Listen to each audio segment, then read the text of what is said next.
So hi, and welcome back to another episode of You're in Charge. I'm your host, Glenn Pasch. Here we have conversations that spark change. The goal is to help all of you out there who are taking charge of an aspect of your life, be it personal or business, build the skills necessary so that you can be successful. Today, I'm so excited. I am joined with Jenny Li Fowler.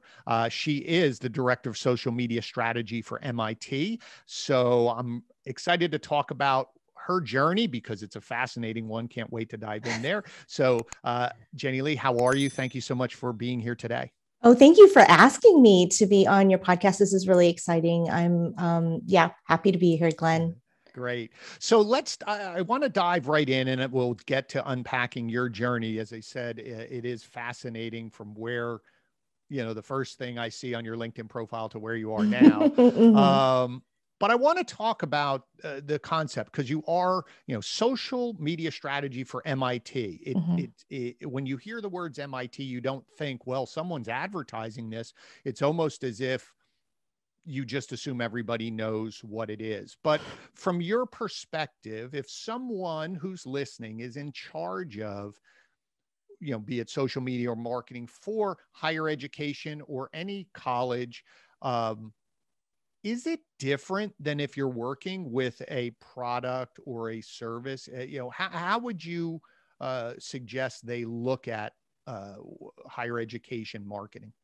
Yeah, it's completely different because we have no end of funnel. I mean, I suppose if you work in admissions, that end of funnel is, the admissions numbers and how many people are applying.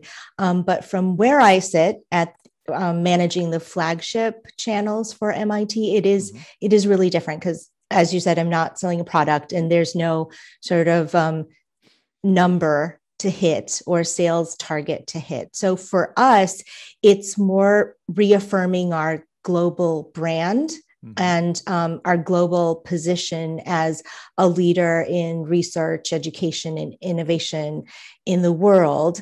And for me, a challenge is, I think for a majority of people, if you ask them if they've heard of M.I.T, they will probably tell you yes, but they also have very strong opinions about their own thoughts of what M.I.T is. And for the longest time, we're fighting this stereotype where we're all white men in white lab coats and it's all work and no play. And so for me, we use our social media channels to support our messaging priorities. And it's really to chip away at those stereotypes because, first of all, they're not true. Right. We have just amazing, whip smart, innovative women, as many as there are men, that are working on some amazing things. And so we make sure people know them and see them in our channels. And also, since the time I've been at M.I.T, since 2015, our classes have been fairly equal, like almost half and half, with people who identify as women as well as men students. And it's not that anyone is getting any favors because of any reason. They all get in on their own merit. And so we just want to make sure that our community is reflected in our channels because, as a girl growing up in the Midwest, I know representation is everything. If I saw someone that looked at me like me doing something that I thought I can do, gosh, that was just that possibility just opened so many doors, right? In your own mind, really. And so I just make sure that they are seen on all of our channels. So those are the things that we use social media for. And it's a bit different. And even within higher ed, all schools have different priorities. And within higher ed, different departments have different priorities. So it gets really challenging. But from where I am, that's how we approach it. And that's so with that, because it was something you mentioned at the beginning of your answer where you said, well, admissions isn't, it's not a funnel.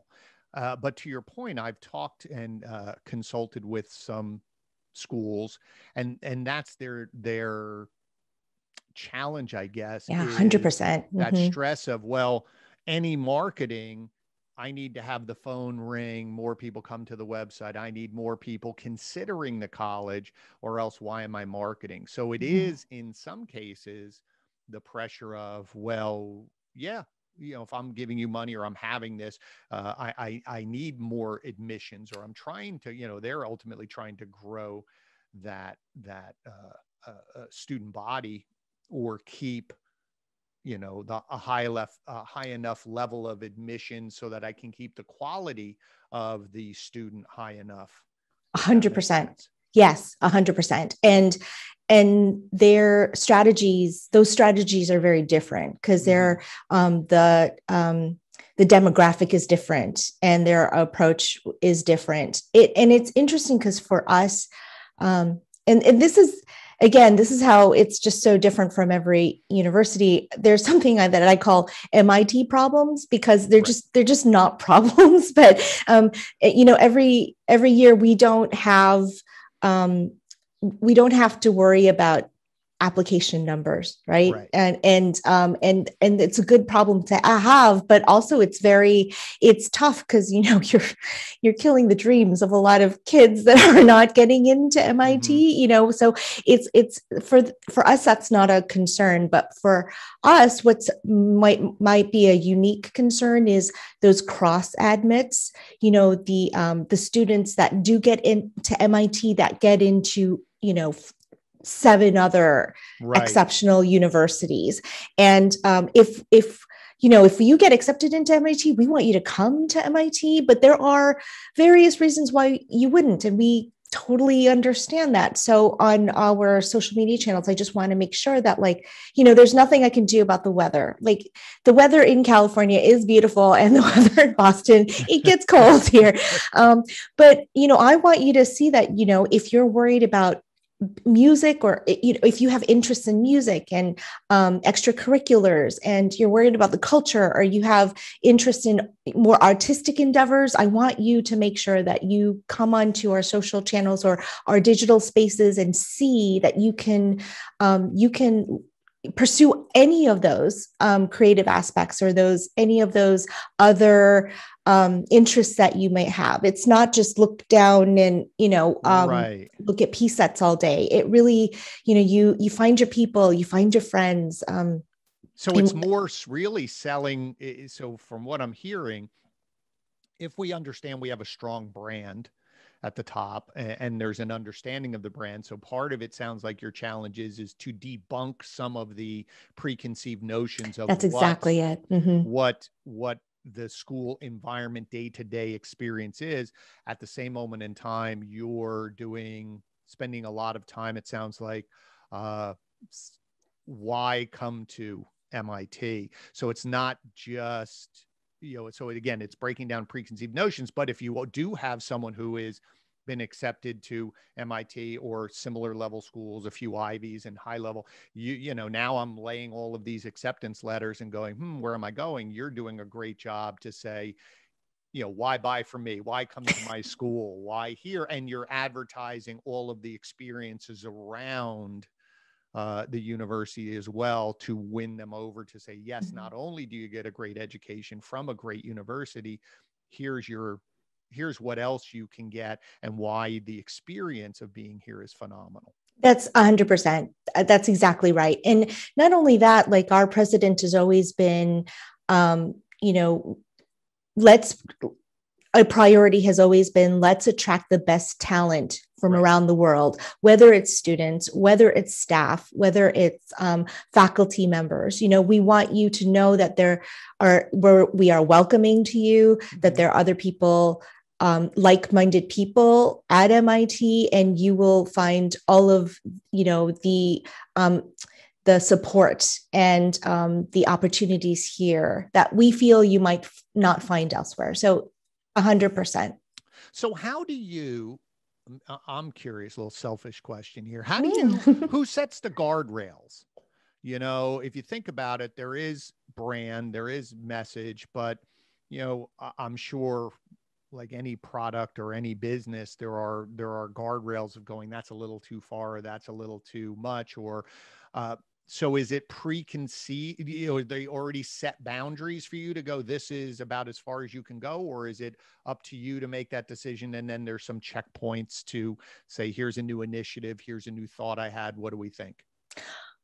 Well, we are in the Office of Communications, and we do have an amazingly prolific news team within the Office of Communications. I mean, they're just excellent writers that have their own beats within the school, and they're writing about, engineering and, AI. And so when it comes to sort of research and innovation in science, like they set those, I guess, guidelines. If it rises to them covering a story, then of course our social channels are another avenue in which we will share those stories. Right. So I think there's that aspect of it. But when it comes to sort of the culture and the, or just, there's the students built an installation on campus, or, and if that's something that we can share, I mean, generally, I make those decisions and I do have the room to make those decisions, but it's not something I take lightly, as much as it's my job to post content that I deem to be really, awesome and representative of our culture. It is also my responsibility to know when not to amplify something, So, I think, having historic knowledge, being, at first, when I first came into the doors of MIT, I asked a ton of questions, right? I make sure I got everyone's perspective, and still I do that. I have like a network of people that I can go to at any time and say, this doesn't feel right, but maybe it's just me. Can you look at it? I have so many people that I go to for that. So I definitely am not making these decisions in a pocket, right? No, and I think that's really important. From just talking with some of my clients from the agency or companies I consult with, that's one of the first things I ask: who's your network to bounce your ideas off of? Because so important, especially outside sometimes of your business, because even in the business, we're all looking at it and we're drink our own Kool-Aid sometimes. And sometimes you need somebody from the outside to say, that makes no sense to me, or it's confusing, or I don't know about that. So I think that's really a great takeaway for people who's listening, is who do you trust to give you some honest feedback for your ideas? Because we always, not where we'd like to think we always get it right, but we all, there's enough times that we all go, ooh, I'm not sure that was a really good one or not. 100%. Yeah. And I think you need to lay the space for people to be able to give you honest feedback, and to not worry about that, because everyone's perspective is really valuable. And if they feel intimidated or scared to share that, then that's not a great workplace culture. There was something also that you built, and I'm looking at my notes, but there was something else. I believe you had a social media hub. Explain that to me, because that just, when I read that, I said, not only do you run a collective where there's 160 people in this group over here, but you have this social media hub. I do. Can you explain that to me, because it was fascinating? Well, we think the content that comes out of our community, the MIT social media community, is excellent. And so we wanted to be able to have people experience it in one location, which is really difficult. So it's, in a way, it's aggregating user generated content, but it's more like community generated content. But just to give you an expanse of and I know this is like, it's this way at a lot of universities as well. We have more than 200 department labs and centers, right. And almost all of them have their own social media presence, right? And it's not just one channel, it's multi-channels. And so among them, the group that you were referring to is my social media working group, where if you are a social media manager, then we're in this sort of community group together where we collaborate and figure things out. But so we just wanted to find a space where, those cross admits, or if anyone wanted to get an idea of what's going on campus, those who can't be on campus. And this was even before we all had to leave campus, but we wanted people to get a sense of the energy and the events and the creativity and just the sort of the feeling of what everything that was happening on campus at any given moment. And so that was sort of our goal. And if you were looking for a very specific thing, we wanted you to be able to find it. So, our social wall that aggregates all of this content from a lot of different spaces or channels, social media channels, you can search it. It's searchable. And that's one aspect of it we are really proud of. Like, you can search robots and it'll, just collect robots, or you can search art. And if the post has that word, it will just kind of pull it for you. But it is it's curated, and I do look at it every day to make sure I like what I'm seeing and everything looks great. And things are not breaking. But there are a lot of channels that just do such an exceptional job. We don't queue it. We just push, we just have them automatically post onto that platform. And then we've got a lot of channels that we queue, and occasionally I'll go in and I'll push their content through, but that's more manually if it's something that rises to the best practices that we're looking for that particular space. I love that. And I don't think companies or some even businesses do enough of that, even to aid their agencies that are creating content for them, because, for instance, our agency, we have clients all over the United States, and it's hard to really get a sense of what's going on the ground. So we've created, Google Drives or things of that nature where they can just dump pictures, dump content to say, hey, we did this. So that way we can leverage it. So I think that's really smart. To also accomplish, accomplish what you were trying to do initially in the beginning of our conversation, to really give people a sense of what's going on, to break down those preconceived notions. It's one thing to say, oh, well, yeah, MIT, there's people creating robots, but it's different to actually see what they're doing, or the fun that the people are having doing that. I think that's a great selling point without it being so packaged, so to speak, or marketed and perfect, versus, I love the word that you use, creating that energy in the departments, the energy of the student body, the energy of the collective. You get a real good sense. And also it's not being pushed to me in a way I can go search what I want. So it's almost creating this, as you said, like your own YouTube channel with all your content, and people can find it really easily. That's such a great idea. I don't know, but I don't think many people do that. I think maybe you might say in higher education, I'm not versed in what they're doing, but I will tell you a lot of businesses don't do this. And I think it would be such a great way to sell why I should do business with you if I can see the interaction, I can see the excitement of your employees, I can see what's going on, without it being a 3-minute video with the drone swooping, selling me on this idea.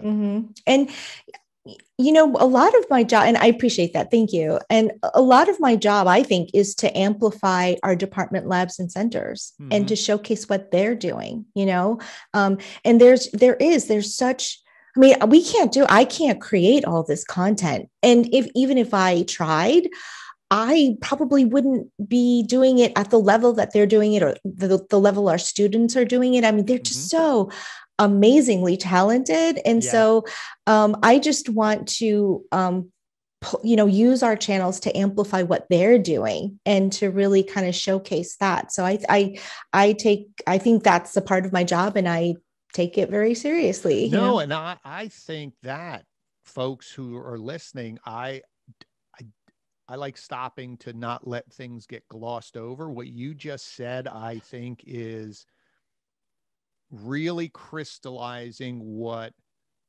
marketers, especially social media marketers, should be doing. A lot of times it's the reverse. I'm coming to you to push a message versus you saying, I'm amplifying. I'm taking everything and I'm using technology, tools, and platforms I'm the megaphone, so to speak, to push it out, versus the reverse, where I'm trying to force a message through and now I'm trying to curate content to find how that, versus, no, I see all of that. Yes, you're still the gatekeeper to make sure things are within guidelines. But what you're saying is I'm the amplifier. And I really think that's something people should really think about. Am I amplifying the message of the company to help them, or am I trying to show how smart I am and just squish some message out of this company? Yeah, no, I really appreciate that, because I think, I've always said that I'm a convener, like do you know those folks that are like bottlenecks? Yes. Like the information stops with them, and they don't want other people to have that information, or like everything has to come to them. Like I just find that incredibly frustrating. And I also think gone are the days where, people are promoted to these leadership positions in marketing because they have this vision that everyone enacts. I think that's antiquated. I think people are now elevated into leadership positions because they are listeners and they are conveners, and they connect the right people. And I think that successful marketers or social media managers are acutely tapped into the audience, the moment, just the current climate, and it's a lot of instincts, it's instincts, but it's also listening too. And so I just think that those are skills that are, I hope they're appreciated. Sometimes I feel like they're undervalued, but I hope more and more they're appreciated. Well, let me ask you about that, because you said something on Twitter about that. And you said about instincts. You said you like, I like talking about instincts for marketing, and there was a few other things. So let me ask you this. Do you think that we marketers, the running joke is marketers always eventually screw things up. But do you think that it's because platforms, there's a technical side of it where I can master the platform without having good instincts? Do you think that we're losing that touch of instincts in marketing because we have platforms, or we're so focused on platforms that we're losing that edge? Maybe prior to 2020, I do feel like that went out the window a little bit, because more than ever, I just feel like it's been so vital this year, because I'll give this an example, and it's something that, I did. I had a tweet, and it scheduled, and I rarely do this because I just like to, maybe I'll do a couple in the morning, like, but I've already know what's going on today, and I've read the news or what's trending. So I had a tweet scheduled, and it was for later in the evening. And I wanted it to be dusk, like I wanted to say good night to our audience. So I wanted it to be dusk for most of our US based audience. And it was I hope you're having a peaceful evening, is what and it's completely benign. And it was a really pleasant image of our campus at dusk. And it happened that I think I scheduled it, and right at that moment where I had scheduled it, it was announced that Ruth Bader Ginsburg had died. Oh. And so, and it's in the scope of things, it's pretty non-offensive, but, I sat there and first of all, the news hit me. And then I'm thinking, that scheduled post. And, right. And I looked at it and I deleted it, but sure enough, people had already said, not, bad timing, right. Not tonight, and it was literally like 15 minutes. I think it took me 15 minutes to get to it. And so right. I deleted it. But it's that kind of like, it's remembering, first of all, and then knowing that a really benign sort of pleasant tweet can come across really bad and wrong in that moment, because it just happened to be the time where, the death I of think I've done the same thing. I was, early last year, I was scheduling a lot of things, just, podcast episodes, or here's an article I wrote, some things just to push it out and then intersplice.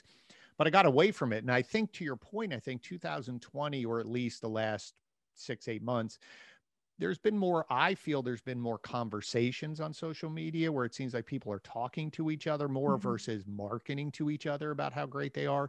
So that's a good thing. But let me pivot a little bit, because I definitely want to talk about what I love about your style, and what you're talking about is you have this funneling or amplification of stories, right? Versus you're not controlling the narrative, you're guarding the narrative. And again, you have your business of what you're doing, but you're utilizing content to connect, which ties back to years ago. You were a reporter for about 10 years, anchor and reporter. And so in your mind, and I heard you talk about this, so I want you to repeat it. I think it was on the podcast. I'm going to give him credit. SEO Simple with David K. Chung.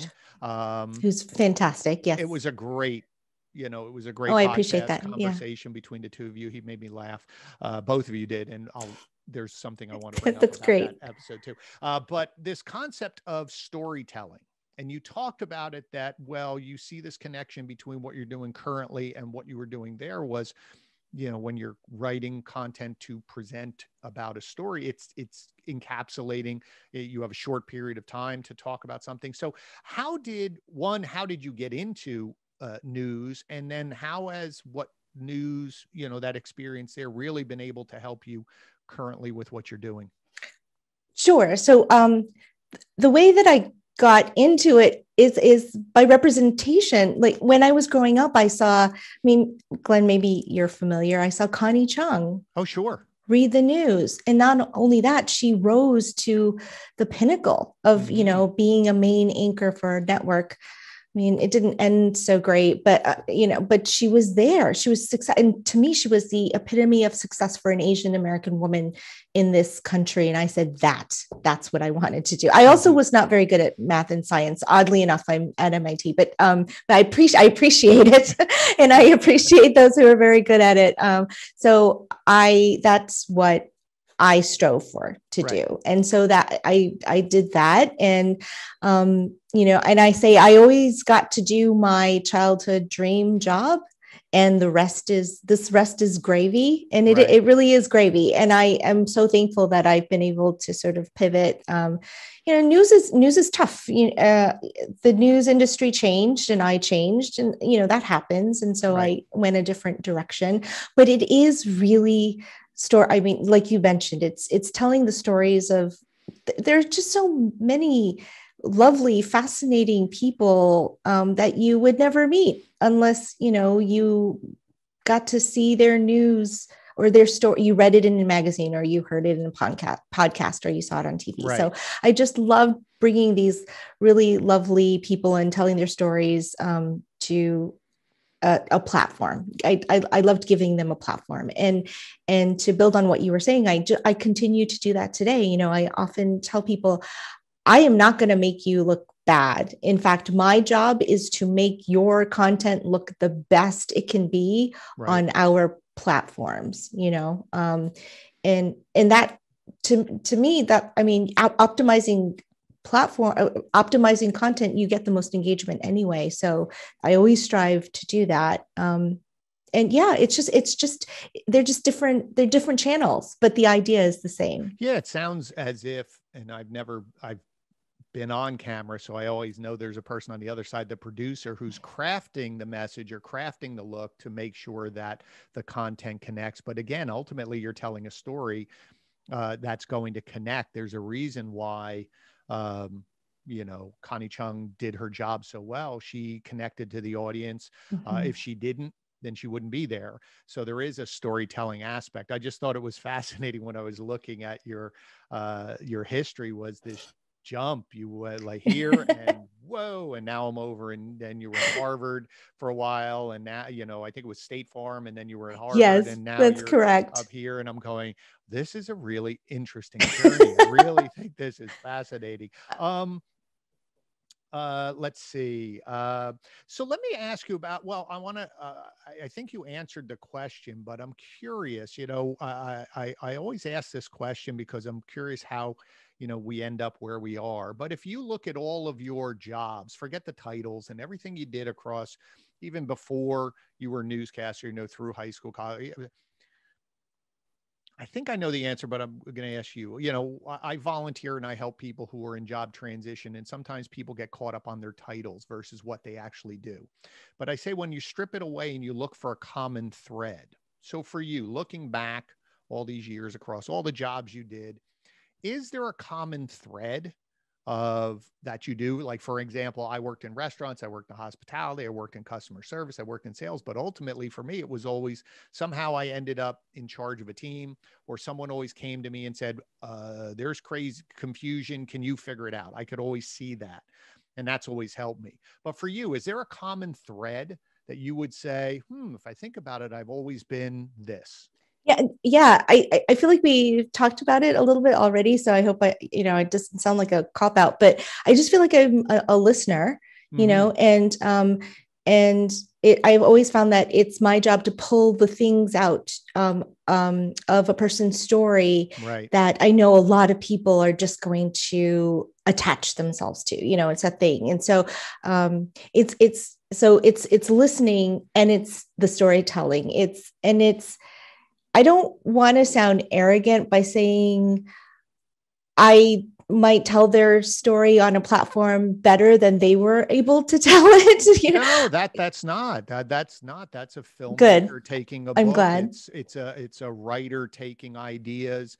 I mean, I hand some of my articles to my team, and they hand it back to me, and I said, "Whoa," because they've told it a little better, or they Okay. That makes me cut words out. So really, it's, listening to that is like you've been able to see things and sew them together, or put them together in a way that tells the story, but it could amplify it, or, I think sometimes what happens is, because when you're telling your story, you're so involved with it, you need somebody from the outside to look at it without emotion. That's a good way of looking at it. Yeah, that's a good way. Emotions to go, let's do this, do this, do this. And all of a sudden it's a little brighter, a little better, a little more concise.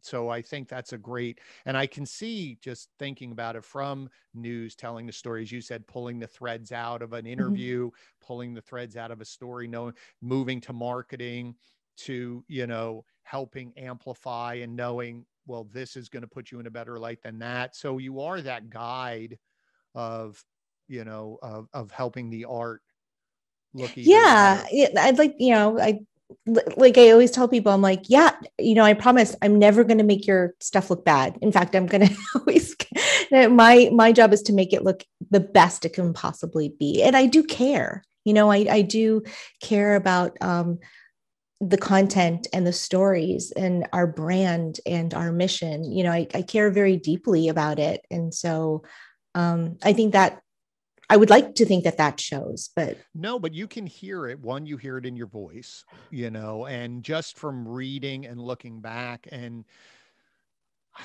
for me, this is the first time we've connected, but I've just been thinking, looking at your profile, I do my research, and I said, well, she wouldn't have been a news anchor, newscaster involved if she wasn't good at what she did. So that's number one. Thank You you. wouldn't I have been that appreciate long. that. Well, you wouldn't have been. I mean, it's just business, business is business, Mm-hmm, and mm-hmm. people, they'll give, everybody gets time to improve, first, second chance, but they have a business to run as well. I hear Number you. two, Yeah. you wouldn't have been at Harvard and you wouldn't be at MIT. But what I'm hearing and what I hope the listeners are catching on to is marketing is storytelling.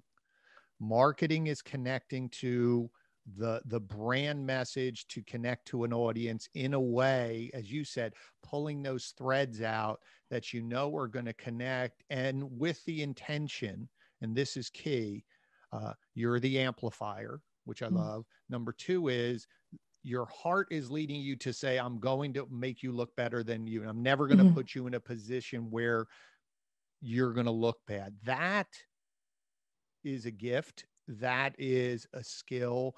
I go back to what you were saying about instinct. That's not something that everybody can say. You may think everybody does it, but I'll tell you they don't. And I think that's something that is, just listening to you hear it. You hear the emotion coming up in your voice going, because you care. And that's really important. And I say bravo to that for you. I appreciate that. And I am glad that you kind of circled back to that instinct, the thought of instinct too, because that kind of was what I was trying to get at with where we are in the climate right now. Because, you're that person that has to make that call immediately, and it does take a little bit of that. And it's true. Like, I hate to say that it's not a learned skill. You can. I think with experience, there are things that you will get that, I think with experience you would know, oh, I need to pull that. But it's true. Some people are just have this, are highly in tuned with people and audiences and things. But if not, I tell people it's okay. Just build a network around you that you can really lean on at any moment and say, I think there's something I'm not here that I'm missing, or there's something here I'm missing. Can you take a look at it? And I think that's key. Well, it's building your team. And, as you were just talking, Totally. I thought about, I can learn how to cook, and I consider myself a decent cook, but I'm not a chef. There are people that you can learn technical skills, but there is a difference. There are people who play sports and then there's elite. There's just something else in there. There's something else that they possess. Totally. They have an eye. I see it with people who are painters. I see people who are artists, musicians. My wife, when she looks at a room to organize things, she'll just go, no, that goes there. And I'm going, I never saw it. Now I can make the room look nice, and there's just something else. And I think, to your point, that's where that instinct comes in. And as I said, I wonder if instinct is not revered enough or trusted enough or treasured enough, where we get so hooked on data that we're not willing to try things because of past data, versus, no, I think this is going to work, and trust your instincts, especially if, I think you have to trust your instincts till you can't trust your instincts, if that makes sense.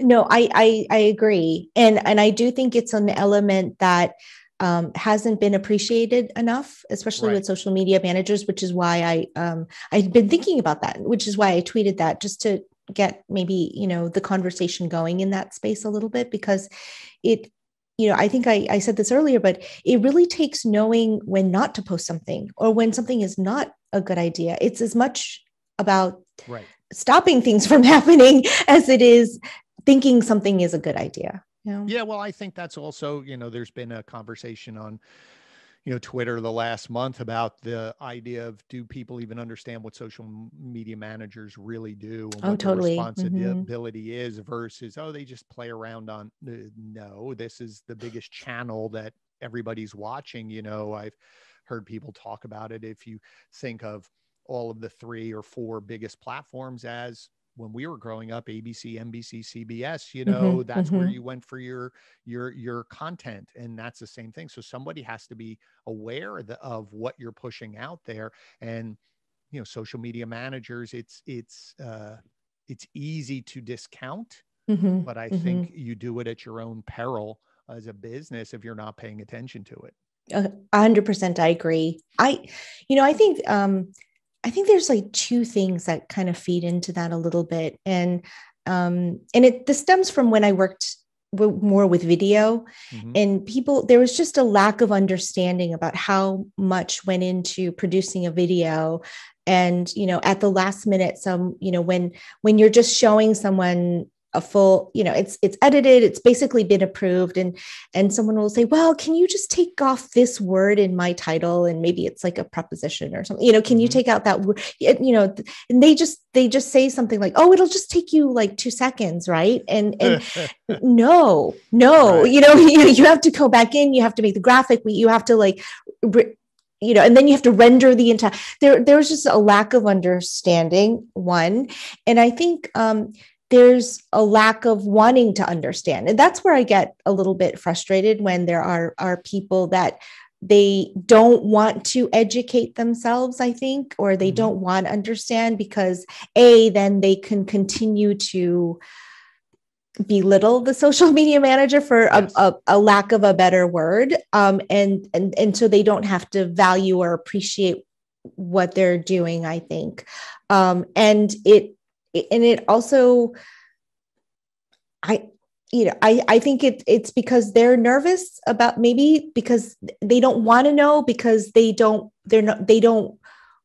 want to know what they don't know.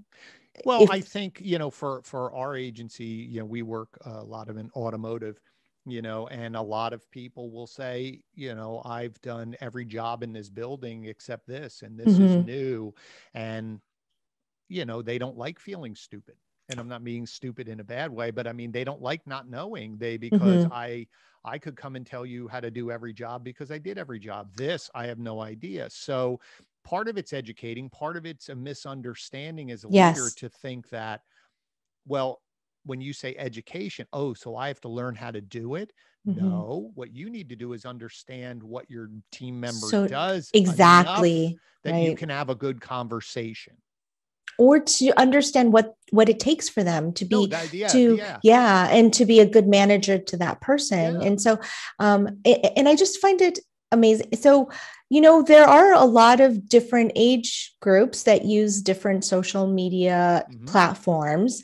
But it's amazing to me, like, you can have a toddler play t-ball, but you're not going to ask that toddler to fill in first base for you for the Baltimore Orioles, right? Or you might be a coach for your kids, your daughter's softball team, but the Boston Red Sox are not going to like knock on your door anytime soon if that's the only experience you have. So I just think that, like, when people are if you're thinking we're at a t-ball level, what we're doing with our social media platforms, and that's a bad assumption, No, it is an important position. It is no different than what you're doing for all of your other advertising.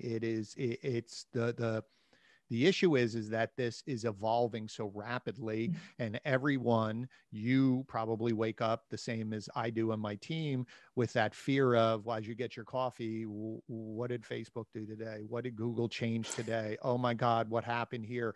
So there is, we forget we're playing in someone else's sandbox all the time, and it's up to them to change. And so it is evolving, it is moving. All of it's changed, and it's a huge responsibility, but it's very easy to discount it because, well, I put a post on Facebook, I don't see why it's so hard. And you're going, thank you very much. So. No, 100%. I agree. I always tell people when you are using social media platforms or channels, you're renting. If you have an email list, you own. Yes. And so as renters, things are changing around us all the time. And it's true. I think, when you're in a position long enough, you can assume that you're going to take on more responsibilities. But I do feel like for a social media manager, these responsibilities and tasks grow exponentially. They grow tenfold because of what you mentioned, because the platforms themselves are constantly changing, because agreements between, operating systems change, because new platforms are always coming and being created. So it does change exponentially fast. Sure. And Platforms don't work anymore. New exactly. platforms come. This didn't, we lost. It is not something that should be taken lightly. It should be revered and invested in, because this is the way that we market now. This is the way we reach our audience now. And you have to take it as seriously, to go back to your early career, as if you're putting on a newscast at 6 o'clock and you have viewers coming in. And so you would not take that newscast. It's nothing to put it together. We have a team of people putting this together, and we work at this, and we don't put anything on unless it's ready. It isn't just, oh, well, someone in the corner and it's not that important. That has to stop. That has to stop. 100%. And just put on top of it, if it's a newscast and in real time, there's like comments that are coming in, and so say, me being an Asian American reporter, there are hateful comments that are coming in real time, and how that can be on a team's, mental wellness, psyche. Absolutely. Just being bombarded with toxic words, toxic behavior. I mean, all of this is such a great tool and a horrible tool at the same time, because there is no gatekeeper anymore for people to voice their opinion. And so, to your point, and especially because certain platforms are anonymous, you don't have to know my name. So I could be Bob Squarepants too, and just go hateful, and you're not going to know who I am. So yeah, I think that could be a whole other conversation. Yes. Another day is the mental health aspect. 100%. Running social media. So anyway, I want to wrap up.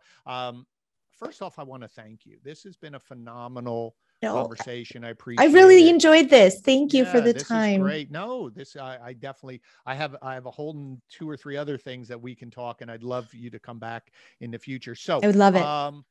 The way I end, one of the things we wrap up, just to lighten up the episode also, is and I know when you were talking with Daniel on his podcast, there was the little humor of the Lego figure. You were the very specific orange jumpsuit. Yes. We know that, right? So I saw that. So again, the rebel pilot. Yes. Yes, you were the rebel pilot. So yes. We're going to do a little rapid fire, ask you 4 or 5 questions. First thing that comes to mind, random things, so we can learn a little more about you. So awesome.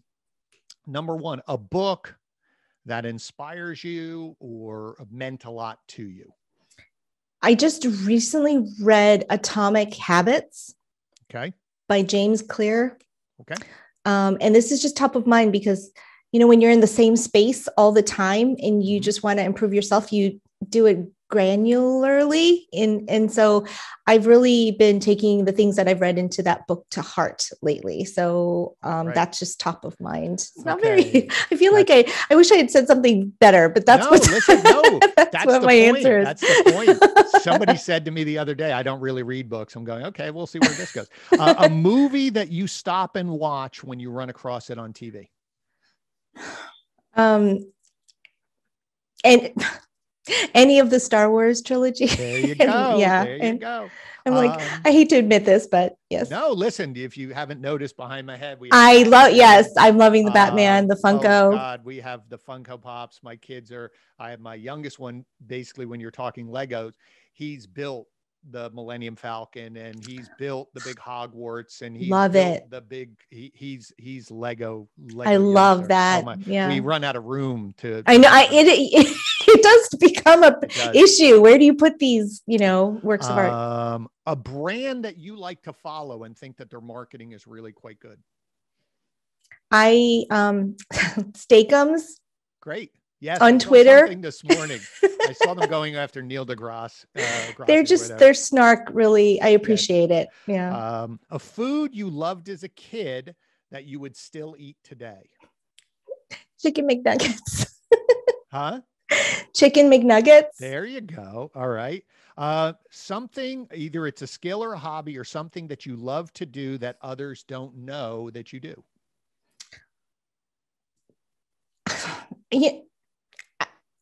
I honestly, I have no talents or skill. I really don't. I have made a career about being really great at things that take no talent. I really do believe in that. But give me an example. What? All right, go ahead. But I was just going to say, if I have to answer this question, I did recently take a stand-up comedy class, and it was great. I had fun, and people laughed at my jokes. So there you go. All right. No one would know that about me. Put you on the thing one of these days and say, okay, we're going to get you up there, open mic night. Do my 5-minute set. One word people who know you would use to describe you. Loyal. Great. Love that. All right. Last one. Then I have one other question, but which comic book character are you? The Scarlet Witch. There we go. All right. Okay. So, all right. So my final question, just to wrap up our conversation, what would you think the top thing or one main point or thing that you would like the audience to take away out of our whole conversation? What's the one thing that you say, I really hope they locked into this idea? I really think that right now we need to spend more time listening to each other and being more empathetic, and not just in the, I mean, if you lose a loved one, yes, that's big.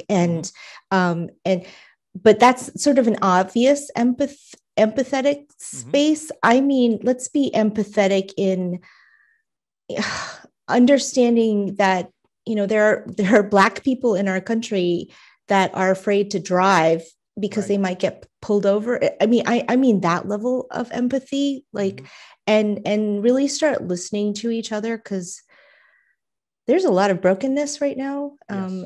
And I think that we're all talking or trying to find people that are saying the same things that we are.